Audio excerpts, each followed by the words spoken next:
استغفراللہ، اللہ کی پناہ۔ انس نے عاجزی اختیار کرتے ہوئے مصنوعی جھرجھری لی۔ اللہ جانے اگلوں کے گھر جا کر ان کو کتنا کنگال کرے گی۔ انس نے اگلوں پر زور دیا اور مانی خیز نظروں سے رانی کو دیکھا، جو کہ بے بسی سے صرف پیچ و تاب ہی کھا رہی تھی۔ انس، تمہیں میرے اگلوں کی فکر میں اپنی جان جلانے کی ضرورت نہیں ہے۔ میں جانوں اور میرے اگلے جانیں۔ رانی نے مؤدب لیکن چڑھانے والا انداز اپنایا۔ سلطانہ بیگم نے نہ ختم ہونے والی تکرار کا رخ دوسری طرف موڑا اور گویا ہوئی، رانی تم کچن میں جاؤ اور فریج میں پڑا کھیر کا ڈونگا اوپر لے جاؤ، خود بھی کھاؤ اور بہنوں کو بھی دو جا کر۔ انس، تمہاری چھٹی ختم ہونے کو ہے، واپسی کی تیاری مکمل کرو۔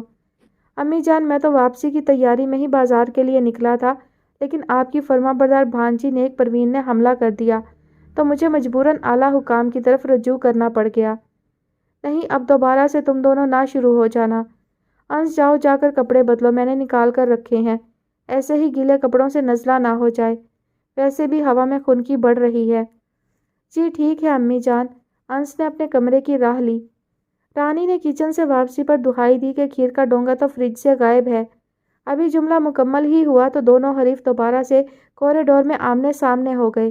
راستہ دو مجھے، ہاتھی کی طرح پھیلے ہوئے ہو، بلکہ یہ تو میرے خیال میں ہاتھی کی توہین ہے، گینڈا ہی ٹھیک رہے گا تمہارے لیے۔ خود کو دیکھا ہے کبھی ککڑی؟ چوہیا نہ ہو تو، بلکہ میرے خیال میں تو یہ ان دونوں کی توہین ہے، چالاک لومڑی ہی سجتا ہے تم پر۔ رانی اور انس، مجھے تم دونوں کی واہیات باتیں پھر سنائی دے رہی ہیں۔ خالہ جان، میں تو آپ کو صرف کھیر کے بارے میں بتانے آئی تھی، یہ تو آپ کا گینڈا بیٹا میرے رستے میں آ گیا ہے۔ امی جان، اس ٹیڑھی کھیر کو خالص کھیر کہاں ہضم ہوگی؟ وہ تو رات کو صبحان آیا تھا، باتوں باتوں میں ہم دونوں نے سارا ڈونگا ختم کر دیا اور پھر دھو بھی دیا تھا۔ آپ سو رہی تھیں، آپ کو نیند سے اٹھانا مناسب نہیں لگا مجھے۔ پوری عمر ندیدے ہی رہنا، چول نمبر 1 گینڈا۔ رانی نے منہ بنایا اور جھٹ سے بیرونی دروازے کی طرف لپکی۔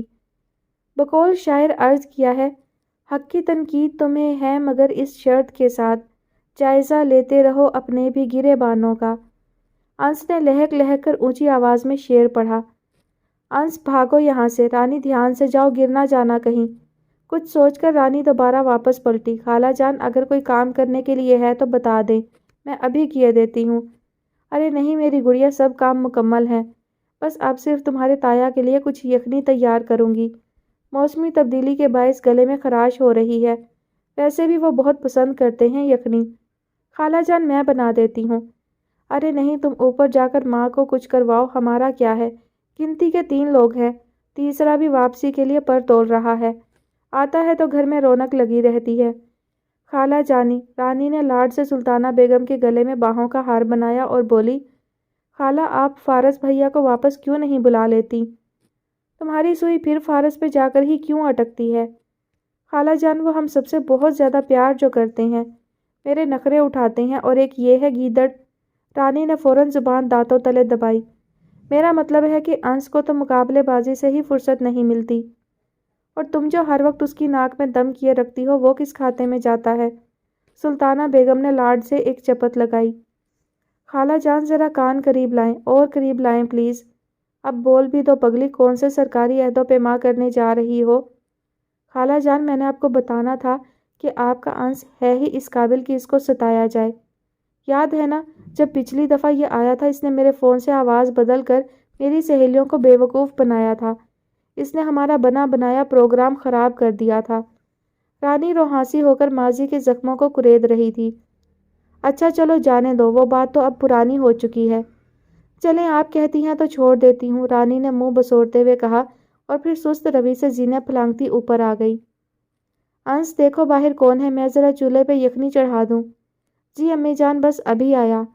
انس ہلکے نیلے آسمانی رنگ کا کرتا اور سفید شلوار زیب تن کیے ہوئے جلدی سے پرفیوم کا چھڑکاؤ کرتا خارجی دروازے کی طرف لمبے لمبے ڈگ بھرتا پہنچا۔ السلام علیکم پھپھو جان، کیسی ہیں آپ؟ وعلیکم السلام، جیتے رہو میرے بھتیجے، اللہ خوشیوں سے دامن بھر دے، آمین۔ دعاؤں کے ساتھ ساتھ پھپھو نے گھٹنوں پہ ہاتھ رکھے مشکل سے گھر کی دہلیز پار کی۔ پھپھو، آپ نے اگر آنا تھا تو مجھے فون کر دیتی، میں خود لے آتا آپ کو، آپ نے خواہ رکشے میں تکلیف اٹھائی۔ انس بیٹا، موٹر سائیکل کے پہیے میں ایک ہی دفعہ دوپٹہ پھنسا تھا، اس کے بعد سے تو میری توبہ،